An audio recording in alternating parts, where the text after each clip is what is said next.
Do you believe tax rates are going to be higher or lower in the future? I've asked this question to hundreds of people, and almost everyone I ask has one answer. They believe tax rates are going to go up. The issue is most people are not planning for this within their financial plan. So today I want to walk you through a quick graphic that I use to explain to my clients why I believe tax rates are going to be higher in the future and tax diversification is so important today.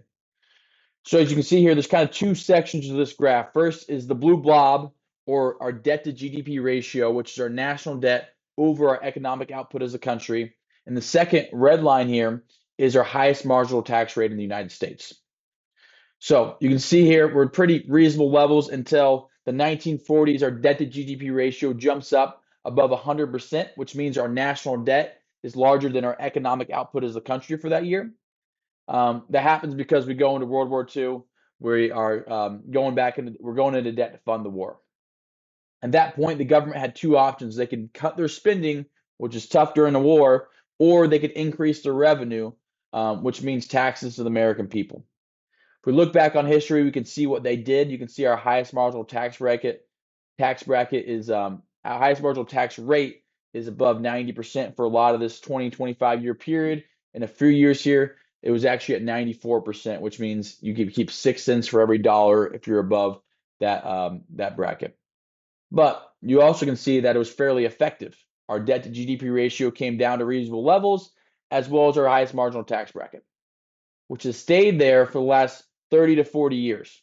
But the issue is our debt to GDP ratio has gotten it back above 100%, but our highest marginal tax bracket is still at 37. So again, our government's forced to answer a question: are we going to cut spending, which I do not see happening, or are we going to increase revenue, which is taxes to the American people? I don't necessarily know when this will happen, but I believe at some point in the future, the most probable path is eventual higher taxes. This is why conversations about tax diversification are not just about this year's refund. They're about protecting your money for future tax policy.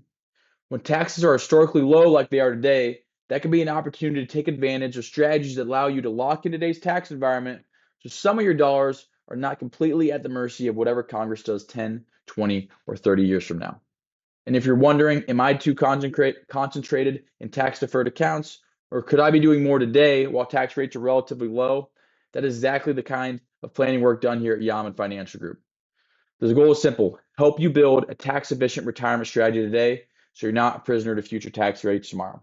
So if you want to learn more or talk to us about your plan, you can scan this QR code here, shoot us an email, give us a call, let us know you have questions. I hope you found this helpful.